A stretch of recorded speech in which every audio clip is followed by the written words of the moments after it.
안녕하세요.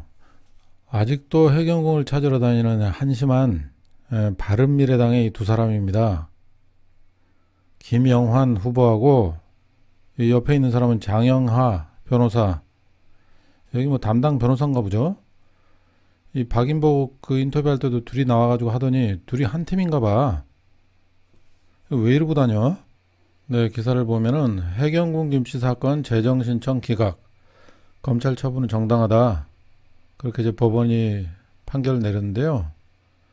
이게 재정 신청이라는 게 뭐냐면은 검찰의 불기소 처분이 적절한지에 대한 법원의 심사를 요청하는 제도로 기소 독점권을 가진 검찰이 자의적으로 기소권을 행사하지 못하도록 법원이 견제하는 장치이다.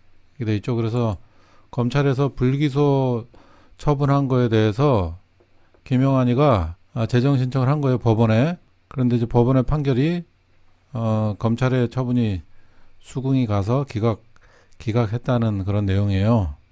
예, 그래서 그런데 여기 기사 내용이 다만 이 사건을 수사해달라며 고발장을 낸 시민 3천여 명, 이른바 궁차싸, 걔네들의 항고 절차가 진행 중이라고 지금 돼 있어요. 지금 트위터에서 이렇게 보면은 그 내부 분열이 일어나가지고 걔네들도 서로 싸움박질하고 뭐 난리가 아닌 것 같던데 이게 제대로 지금 뭐 항고 절차가 진행되는지 그게 조금 의문이긴 해요.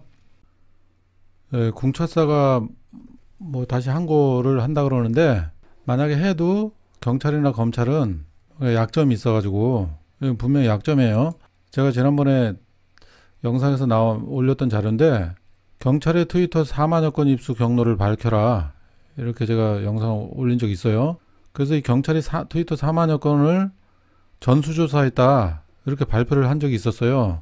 근데 08 계정이 4월 3일 날 분란이 일으키고 4월 4일 날 아침에 계정 폐쇄했기 때문에 그 4월 4일 이후부터는 계정을 다운 받을 수가 없어요. 폐쇄됐기 때문에. 그런데 이제 4월 8일 날 전해철이 고발을 했어요. 그래서 그 이후에 경찰에서 뭐 받아가지고 자료 검토하고 이러다가 트위터에 뭐 이거를 다운로드 받았다는 얘기는 그건 말이 안 되는 얘기거든요. 그렇다면 전해철이가 다운로드 받은 걸 갖다가 전해줬다는 얘기인데 전해철이 전해줬거나 아니면 경찰이 지들이 다운받았거나 이 둘 중에 하나인데 전해철이 전해줬다 그러면은 이미 전해철은 이 해경궁 사건을 갖다가 기획을 하고서 자료를 다 다운받았다는 얘기예요. 뭐 반나절 만에 그걸 다운받고 이렇게 할 수가 없거든.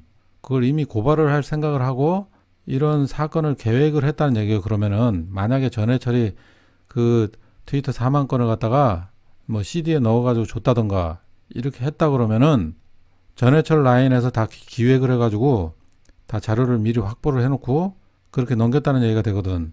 그렇기 때문에 만약에 기소를 다시 한다던가 이렇게 되면은 여기에 대한 입수 경로를 재판에서는 밝혀야 될 거예요. 그러면은 이 불법적인 이런 게 밝혀지기 때문에 검찰에서도 이제 기소가 안 될 거라는 게 거의 확실하다고 봐요.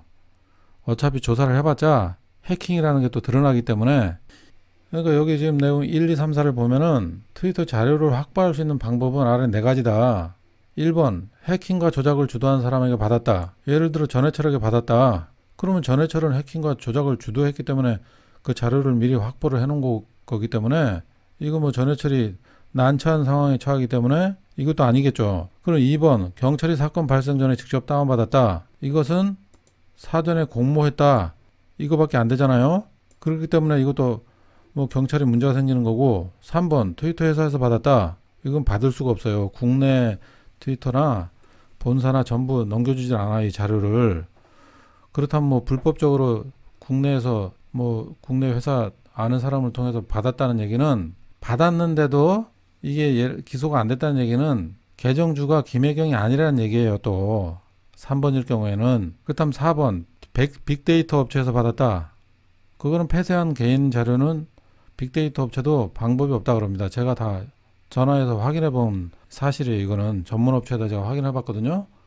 그렇기 때문에 이거 뭐 해경궁 뭐 기소한다고 그렇게 하는 애들은 뭐 돈이나 또 뜯기는 거지 뭐.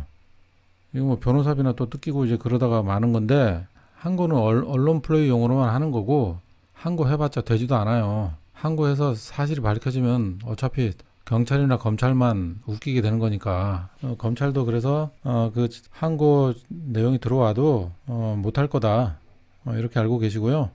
경기도지사 경선 때 나와서 그 김영환이가 그렇게 그런 짓을 하고 그랬던 것을 이 바른미래당에서 그 지도부에서 아무래도 그 계획을 많이 짰겠죠. 같이 어떤 식으로 선거 대책을 홍보를 어떻게 하고 상대방을 어떻게 비열한 방법으로 죽일 것인가 이런 것을 전부 같이 연구를 했을 것 같아요.